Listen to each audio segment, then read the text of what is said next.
LinkedIn. Hello, everyone. Good afternoon. Here's Michelle and Evan. I'm Tasha.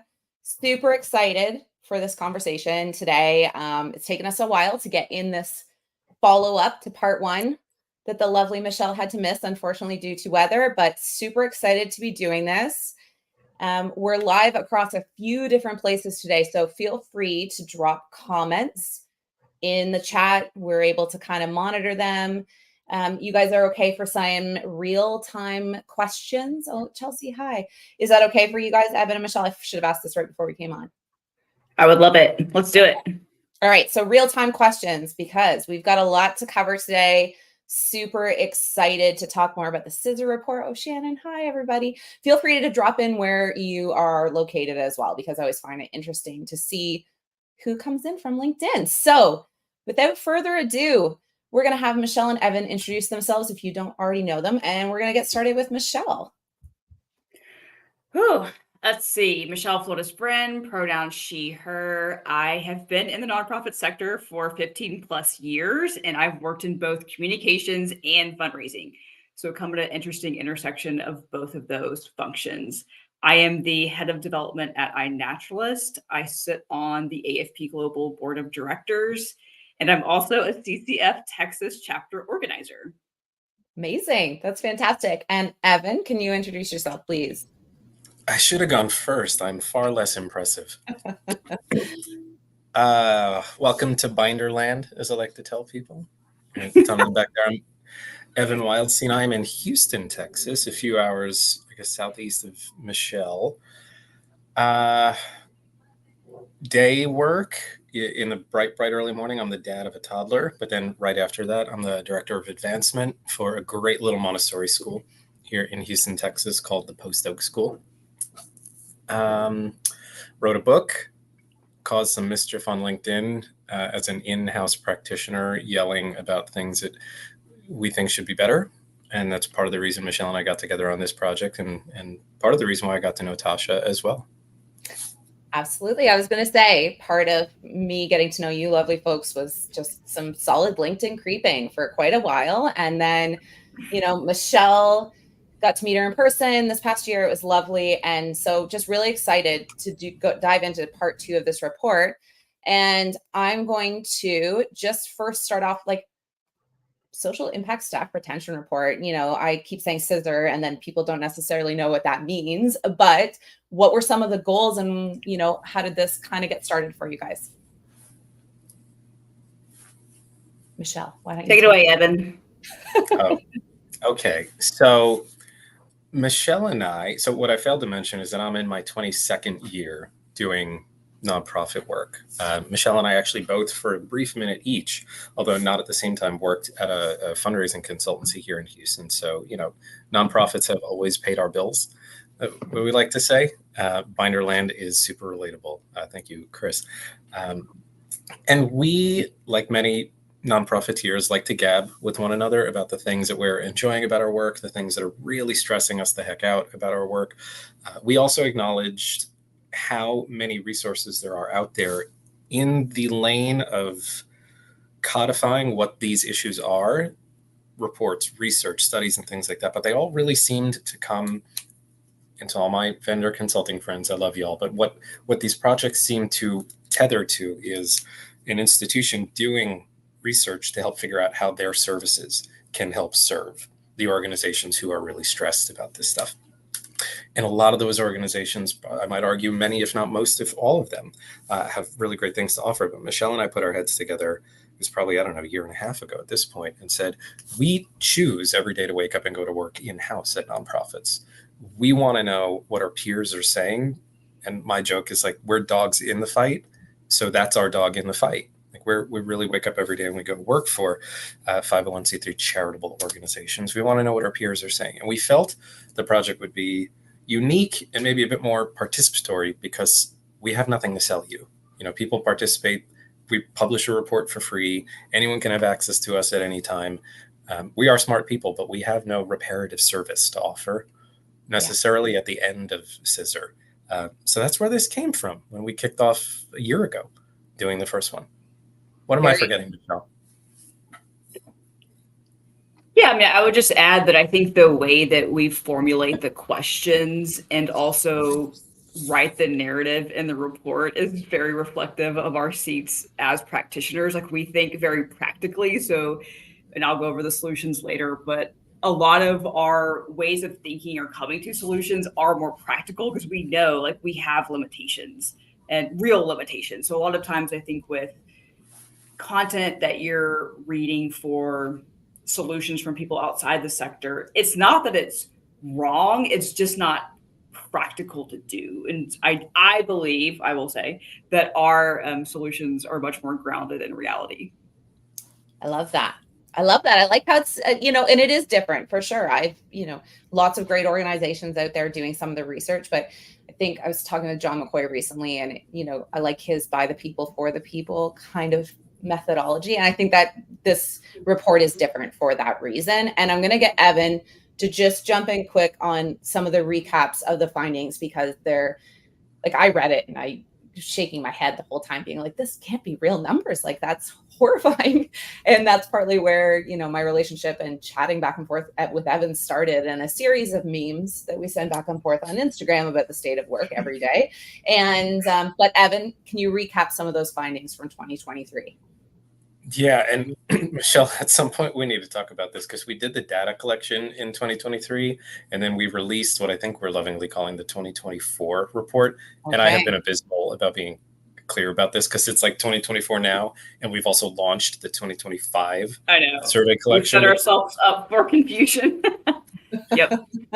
But so the one, it's like not a caveat, but one of the things I want to caution is like the big striking number. Really, there were two big striking numbers. The 74% of people in this first year, the respondents told us that they were either currently or would be looking for a new gig over the next year. Now, much like, especially down here in the US, much like the unemployment stat, the unemployment stat really references people who are looking for work, and part of that chain is they have to be looking for work to receive unemployment benefits. So the unemployment number, we always want it to be low, but it's also only partially reflective. That's data that's sort of only partially reflective of the labor market. You could have a whole workforce that has just given up. I know a lot of people who have, I'm calling them disemployed, not unemployed, but they actively chose to resign from a job and just spend 1, 2, 3 years just living off their savings. Those people would not necessarily appear in the unemployment market, nor would they appear in that 74.2% number here necessarily. So that number I think was super striking. The other one that was really striking was that of the people we asked, are you looking for a gig, a next gig in the nonprofit sector, out of the nonprofit sector, or are you unsure? 2/3 of people, roughly 2/3 of people told us that they're either not sure or heck no. The heck no's were a much smaller group. I think the larger group were the people who are just like, if a great coffee shop comes calling, that's great. If, social service organization calls, that's great. So those are the two big numbers that I know, and Michelle, tell me if you agree, like those are the big headline grabbers. I don't want to put a ton of stock in the 74% number because it's wildly big. At the time when we did this data, that was about 9 or 10 points higher than the all industry average. And this changes every year. We are open for the collection portion now for the next survey. We'll talk about that, but I haven't really spent much time looking at it, but I'm not entirely sure the number will be wildly different. At the top end of this, and this, I really have to credit Michelle for helping me think a bit less negatively. I came to this survey saying, let's find out why people want to leave jobs. And Michelle said, some people probably want to stay though, too. Maybe they're happy. Maybe they love what they do. And so we featured questions about, if you're looking, tell us why. And if you're not looking, if you're happy to stay, tell us why your employer is keeping you.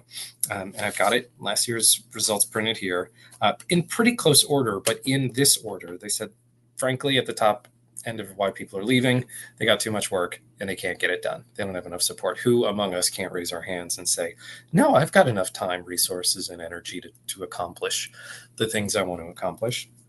Number two, not surprising, but I think depending on the generation where you come from, this inability to have growth opportunities. I think in nonprofits, sometimes we think it's like associate to manager to director, senior director, chief suite and everything else, but growth looks differently for people. And just right behind having too much work to do, people came in saying, there's just nowhere for me to go. And then that third reason, which shouldn't surprise anyone, especially the way we talk about this stuff, doesn't matter if you're a neighbor to the north in Canada or right here, inadequate benefits and compensation. And Michelle can talk a little bit about that in the finding recommendations, but there are just some, I think, really clean, obvious ways to help redirect budgetary resources to pay people what they're worth. Why people are staying. I think the big surprise for me, although it wasn't over the past few years, is that 82% of people said that the reason they're happy and staying is that they've got flexibility with their work, be that hybrid, remote, or something else. I don't think that genie is going back in the bottle. Although oddly enough, I went from about 5 years to working remotely to being back in binder land. But I was happy to do that. For me, I really wanted to be among other human beings and other bodies again. Number two reason, not too far behind at 64%, management and leadership are supportive. I think for a lot of people, they have that ability to put their head down and do the work. I'm the kind of person who I need a really great stellar boss. I have one, by the way. And then almost in line with that, adequate benefits and compensation. So it's a big reason why people leave if it's not a fulfilled need with benefits and compensation, but it's up there for the reasons why they stay. So that was some of it.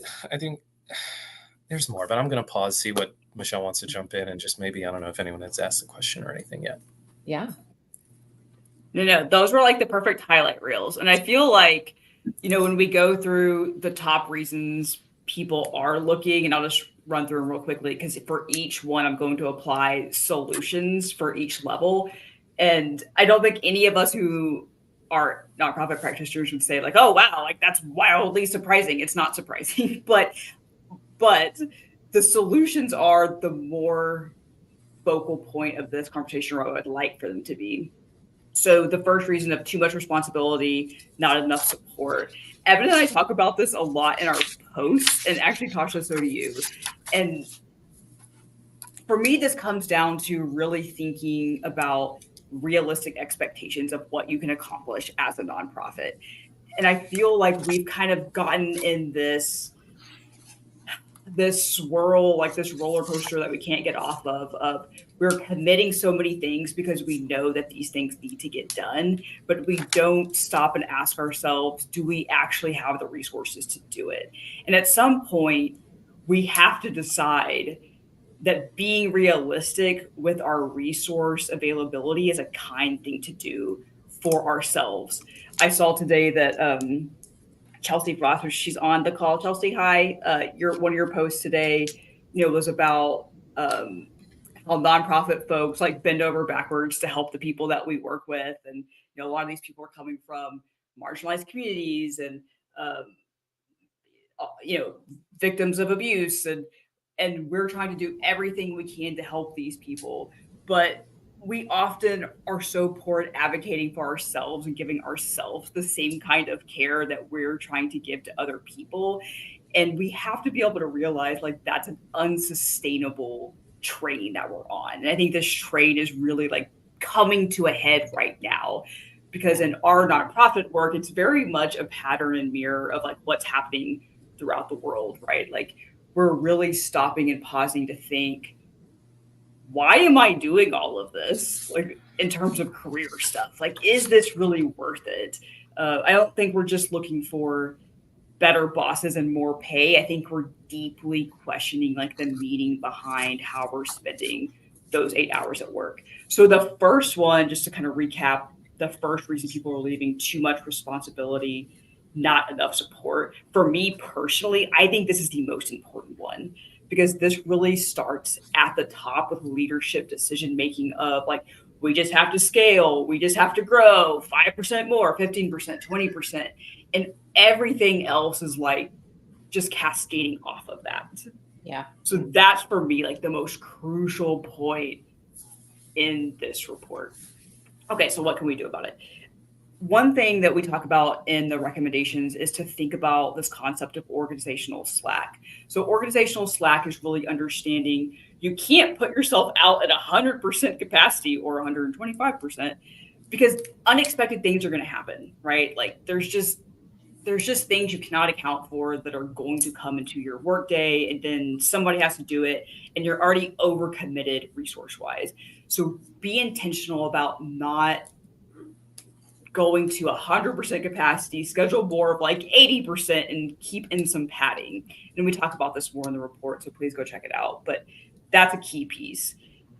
In terms of not enough support, there are some cool ways that we've mentioned of leveraging external support. So Catchafire is one of them. It's like this really robust volunteer platform. It's actually, there's tons of things you can ask for volunteers to help you with, from like logo design to data analysis. So this could be a way that you're kind of alleviating some of the internal pressure, maybe if you don't have that expertise in-house.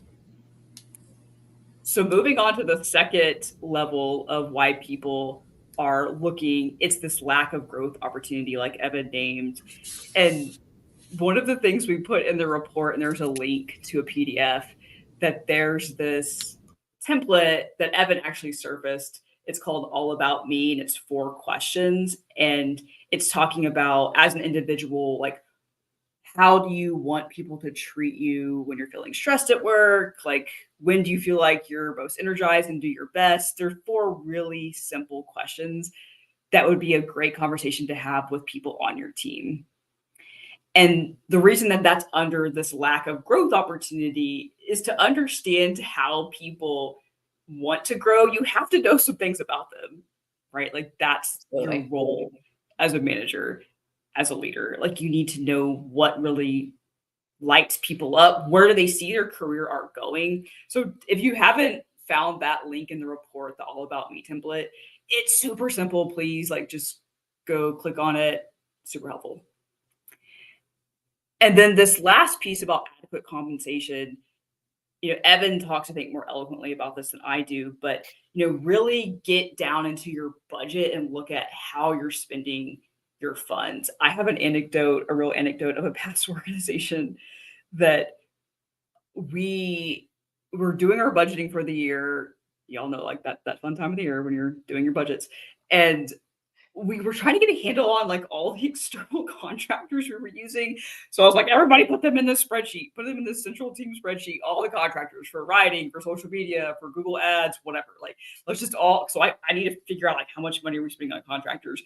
I was shocked at how much, like, we had like 7 or 8 people we were paying, and not so much that there was overlap between the people, but it just all really added up quick. So really getting down in the weeds of looking at, like, how are you spending your funds is just, like, it sounds so basic, but you'd be surprised. Even I've fallen into this trap. Sometimes we just don't do it, like, in our teams.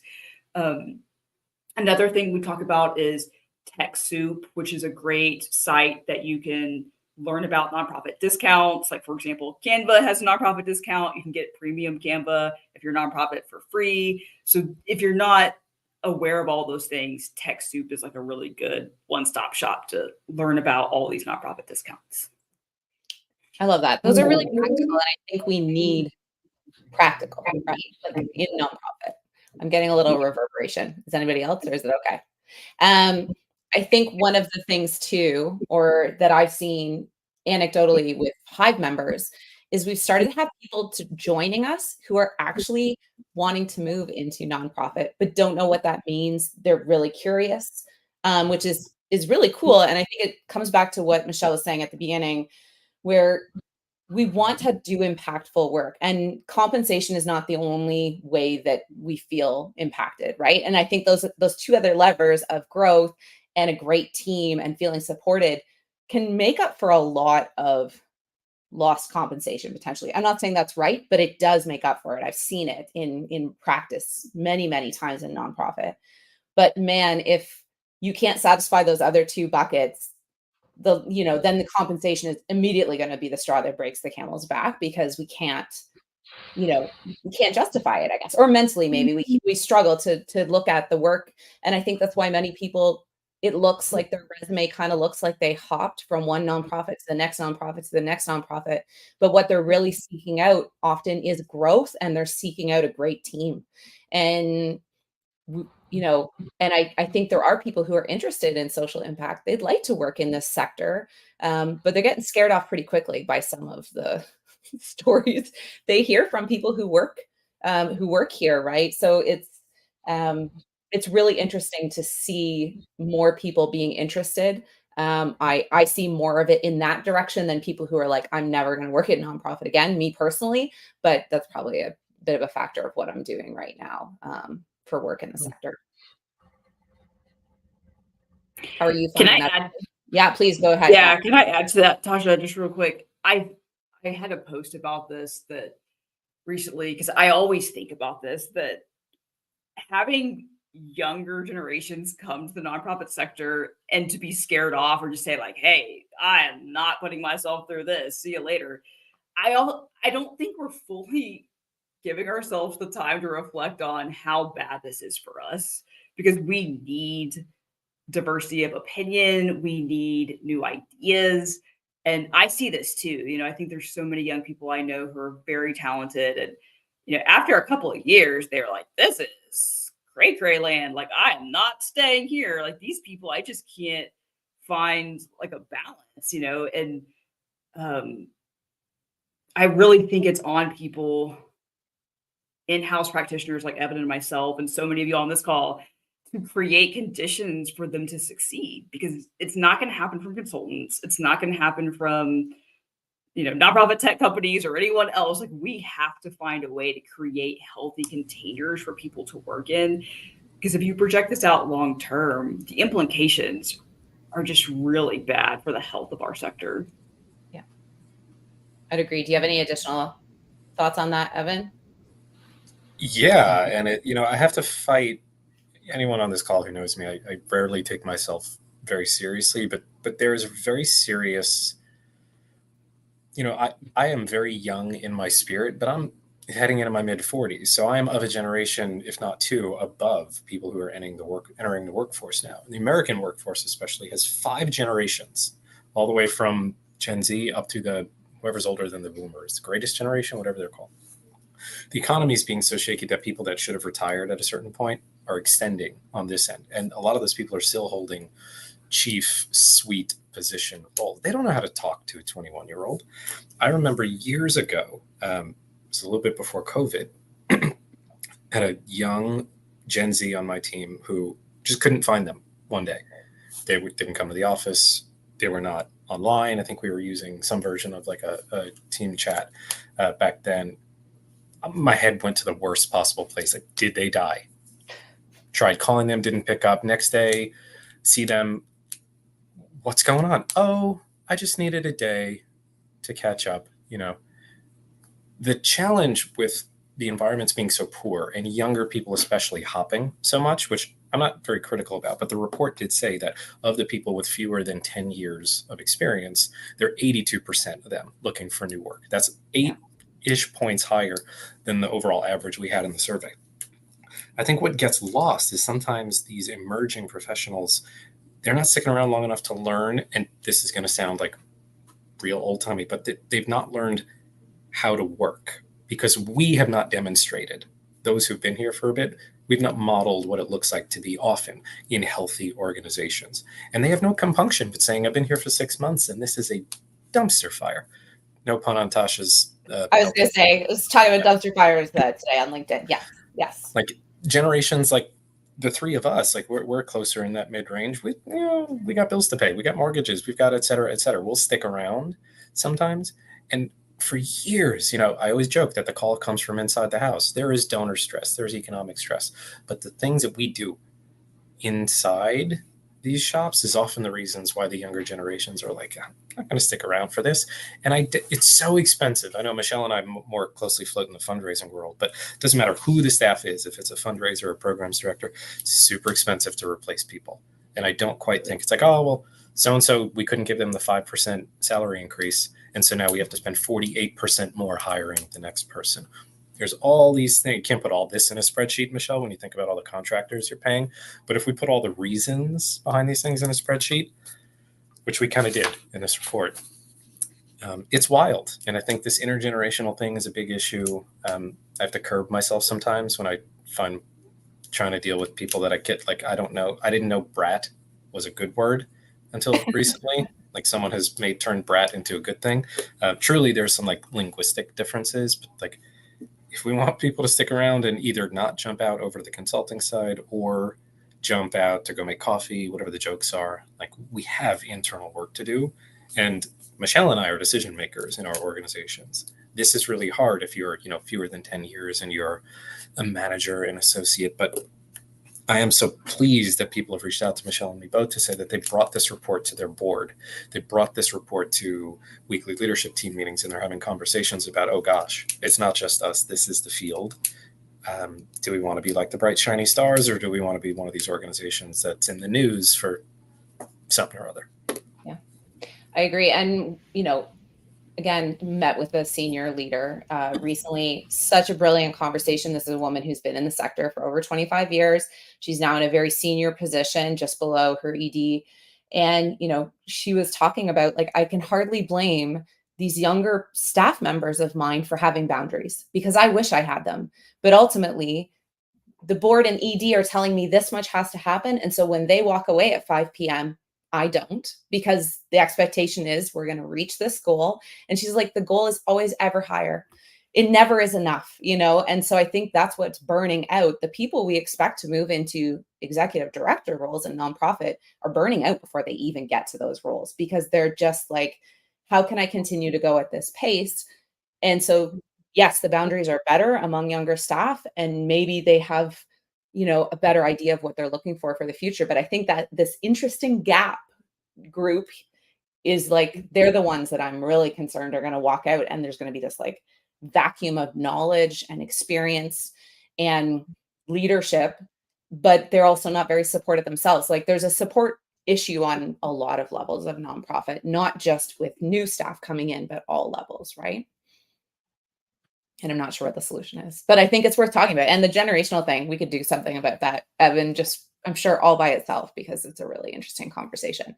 So now, I mean, this is been a little doom and gloomy, a little bit, some great recommendations, but what I want to focus in on is orgs that are doing staff care right, because you guys had a couple examples. I know you have a couple other conversations coming up in the future, but what is that going to look like? And what orgs do you know that are just kind of crushing this conversation, or are already putting in place some great boundaries? Evan. Yeah. And Tasha, maybe after we could post the link to something that I penned in Nonprofit Pro, I think it was. But there were Christina, always. I know Christina's just like brilliant. She's so fantastic.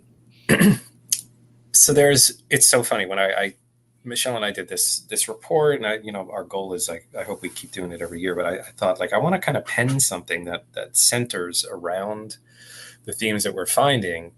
And so I put a call out to a lot of people I know, and I said, like, who are the great organizations that staff are sticking around, people feel great, well supported, et cetera, et cetera.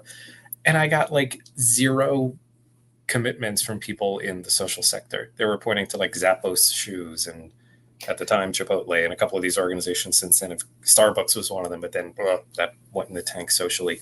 But then I really dug deeper, and I found these 3 organizations, one of them local to me here in Houston. They're called Bridge Year, who are doing things consistently and on an ongoing basis to keep their folks engaged. And what I found in interviewing the people, one of them is Center for Public Impact, CENTRE, like the correct British spelling for public impact, international organization that really just intends to grow the quality of life for people. Their staff are in dozens of countries, so international in their work. Another is the Downtown Boxing Gym in Detroit, Michigan, DBG. And another Bridge Year here in Houston. They're an educational service organization for like alternative career pathways for people that are not really necessarily keen on going to college. They want to go into vocational source. And in talking with like the chief people officer at Center for Impact, strategy officer at Bridge Year, and then the executive director at Downtown Boxing Gym, it's a couple key themes that came up. These organizations that are really doing it well, that people want to stick around, they listen to their people, they act on what they heard. And this is in the report findings that Michelle and I are talking about. They put things on what I call the chopping block. So in listening to your people, this is not a once a year staff survey that you come back to 11 and a half months later. This is active, ongoing listening. You are adding time to your monthly staff meeting at the top of the meeting to have like a little check-in. Your one-on-one meetings, you don't dive right into the work. You're actually just listening to people, doing a social catch-up. How are you? No, really. How are you? I'm sensing something, and you keep that on repeat. If people keep telling you something that is either personal, professional, or otherwise, and you have some influence over what can change, you act on it. I will tell you, as someone who's been a subordinate and also a manager for the entirety of my career, there ain't nothing worse than a boss that pulls you in and says, like, talk to me about this. And then you gab your soul out and then nothing changes. Other than young people leaving, I think that's something that will just fend people off to other endeavors. And the chopping block, it's a harder one. It's the ability to actively look at something and say, this doesn't serve the greatest need. We have been doing this community event X. There's an organization here in Houston that did this thing. Michelle, maybe you remember this, Via Calori. It was a sidewalk chalk thing. Like, they got people together, they closed off the street. It was great, community festival, whatever. But the organization was a hearing institute for young children. And they got a new chief advancement officer who came in, and I talked with her one time, and she said, this event got a lot of big flash. It got some news coverage. We always lost money on it. And at the end of the day, nobody could tell me why a hearing institute for young children were doing a chalk event. So they struck it. And I know that must have been terribly difficult, but it freed up the staff's time to do things that served their mission and the mission that serves the people that they work with. So I just think those are 3 organizations in particular. Check them out: Center for Public Impact, CPI, Downtown Boxing Gym, DBG, and Bridgeyear here in Houston. The Bridgeyear one was a fun one. They were like listening to their staff and found out sort of at the tail end of like the height of COVID, their people were itching to get together and talk. So the executive team made money available. They called it like coffee cash or something like that. We're going to go pay for y'all to go out and just be social with one another. And they did it. People loved it. And then they found over time that was slowing down. So they went back and they listened again and figured out what the next best thing is to keep our people engaged with one another. And those are 3 examples. I'm sure there are, at least 3 or 4 more in the entire world of nonprofits. But those are some of the ones that I think are doing it right. And those are some of the things that they've done to do it right. I love that. So one group I do know of as well, Adopt a Classroom. Kat actually is one of our hivers. And when I was interviewing her and she was talking about how much she loved her workplace, like effusively, I love working here. And I don't get that exact phrase very often. And she's just gushing about work. And I was saying, well, what about it is different than other places we've worked? And she's like, we have a life work manifesto. And she's like, it's not work then life. And it's life then work manifesto. And and the focus from the leadership team is always going, your life is first and the work is second. And we're finding a way to integrate those 2 things in a way that's good for everyone. Right. And it was just how she said it and how excited she was. I'm just going to say that because she did, oh, I love that, Tasha. You're going to owe us like a follow-up to that. Like, we need to look at like, if it's public, I would love to. Right. I know, I asked her for it. I'll see if I can get it again. Cause I was like, what is that? Like, can we see where, and like, how did that come about? But so beautiful. So I know we're a little bit over time already, but one quick thing. You guys are both LinkedIn active, sometimes LinkedIn loud. And I love all of those things because we need the voices of people in-house. Like, I know both of you have said it. We need more people in-house talking about the work in a positive light, but also in a like, what can we do better light? So I'm always just love the work that you guys put out. So if people aren't following Michelle and Evan, do it because they are amazing. But in your posting in, the last how many months since the first SISR report came out, like, what would you say about the sector? Like, do you feel like there's some people kind of continuing to talk, like, move this conversation forward? Like, what does this look like? Because I feel like there's some positives. I'm seeing some really great pieces of work put out there, but, also a lot of concerns in messages, at least that I receive as well. Yeah. Yeah. I mean, I feel like our sector parallels the entire world. So we're not unique in this at all, but we are continuing to ask the question of like, why do we put so much of ourselves into our careers? And is that a healthy thing? And should I be doing that?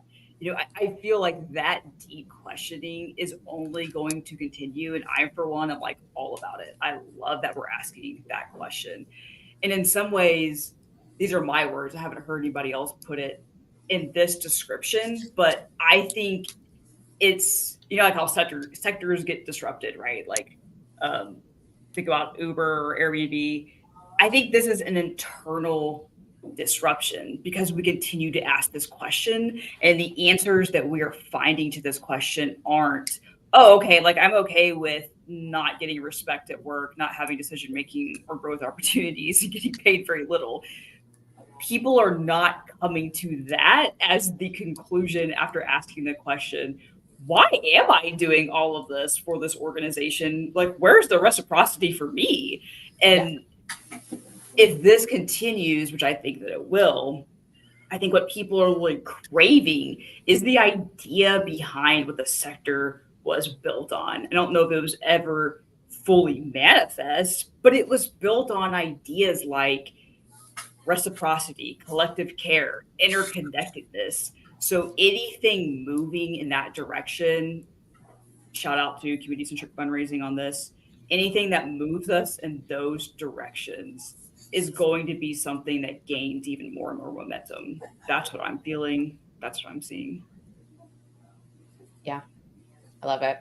I feel like I'm seeing exactly that. And word that I used to work with a burnout consultant, and the word that often comes up is like moral injury, and that harkens back to Chelsea Frost's post as well, when she was talking about like that's kind of what happens, right? When we feel like we're putting out a lot of effort and it's going to other people, but there's never that reciprocity back.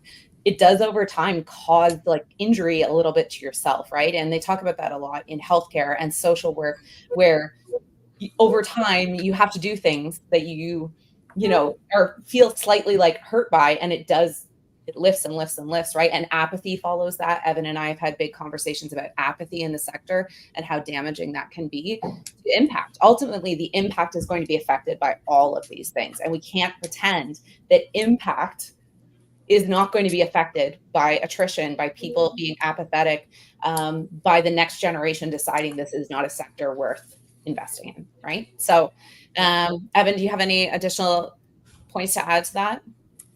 I do, and Michelle heard me pontificate about this several months back in the spring. The AFP Houston chapter had me come and talk on organizational health, sort of the broad topic.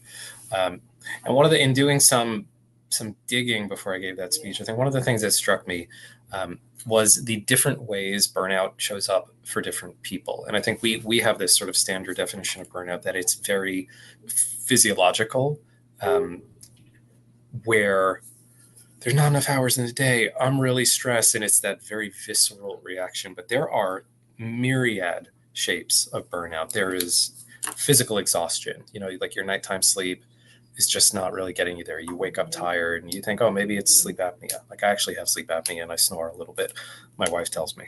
But like the presentation in burnout for me is not that like sweating, raised heartbeat thing. It's like apathy. It's lack of connection to the work. It's if I'm late to a meeting, it is what it is. And I think some people might interpret that as saying like, maybe I just don't care or have concern for this mission. But looking at the different frames, and I'll try and find my notes from that presentation and maybe just put those into a one pager and we can share those around. It's just like, be aware of how you're coming to the work, because if it's not like a hypersensitive burnout reaction, if you're just finding that like, I'm just not loving the mission the way that I did a year ago, or like, maybe I don't need to call this donor today. There are all these responses that I don't think people give enough credit for and there's like 8 or 9 different like vital ways that burnout shows up in people. And there's also all this research out there about like how if you could just do a couple things a week that get you a little bit more jazzed about the mission, it's going to increase your connection to the work and it'll make you feel a little bit less stressed about things. There's some very cool, Tate Shanafelt is the researcher out there that I pulled from, if anyone's interested in that stuff. But vibe check, I will say one thing cheekily, about 3 months ago, I unfollowed every consultant that I knew on LinkedIn. Didn't unfriend them, I just unfollowed them.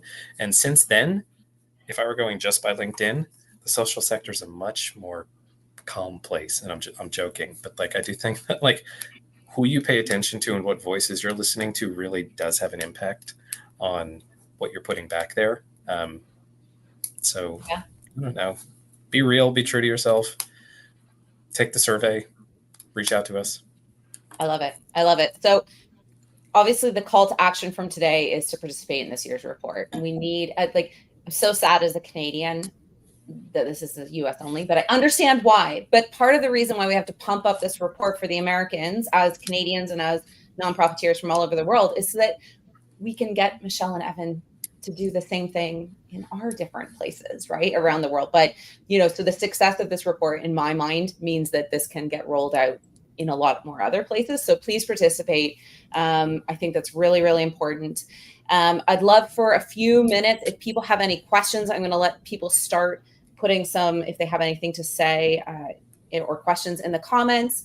Not about a lack of caring for the mission, it's feeling there's a lack of caring. So like I think it's always interesting, and I do know where Evan's coming from with there is a lot of consultants in the place. I see a very tight connection also though between the burnout in the sector and also the consulting, right? Like in the sector, because I don't think that as people want to leave this sector, they want to make an impact and they want to do something powerful, but they're so disenchanted with the work inside that I think it feels like there's not another option, right? Like, how do I still impact? But, and so I think that's part of what we're seeing. Great question here from Amber Smith. Motivation hygiene factors theory. I have never heard of this. So I don't know if either of you guys can speak to it. That's new for me. Don't know it. It's something that came up in grad school for my organizational behavior thing. There are just myriad ways you can look at it. We haven't yet in our in this version of it, we've tried to be as super objective as we can in the things we're putting out. I think in years to come, we'll lean a little bit more into different leadership traits, different ways that people can come back from these things. But thanks for that one.